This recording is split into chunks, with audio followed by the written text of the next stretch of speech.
La première chose qui m'a surprise quand je me suis inscrite à mon premier marathon, puisque donc l'idée, j'ai commencé à courir uniquement pour aller courir un marathon en fait. Et quand je suis arrivée, je me suis dit: «Mais où sont les femmes?» Et je ne pensais pas que je savais pas qu'on était aussi peu en fait, parce que 10 en moyenne sur une course, il y a que sur les très grosses courses comme le marathon de Paris où on monte un peu, mais c'est très souvent qu'on est une dizaine de pourcents, donc ça veut dire qu'on n'est vraiment pas visible. Et puis dès qu'on traverse l'Atlantique et qu'on va courir une seule fois aux États-Unis, on voit que les femmes sont partout.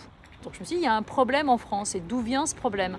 Et c'est en racontant mon histoire par le biais justement de mon blog et des articles que je pouvais écrire, que je me suis rendu compte qu'en fait beaucoup de femmes s'interdisaient elles-mêmes de prendre un dossard. Elles courent, il suffit d'aller dans n'importe quel parc, et quand on vient au bois de Boulogne et tout ça, on voit des femmes partout qui courent. On en voit presque autant que des hommes. Et pourtant, on ne les voit pas sur les courses. Il y a donc bien un souci. Et le souci, c'est qu'elles n'osent pas.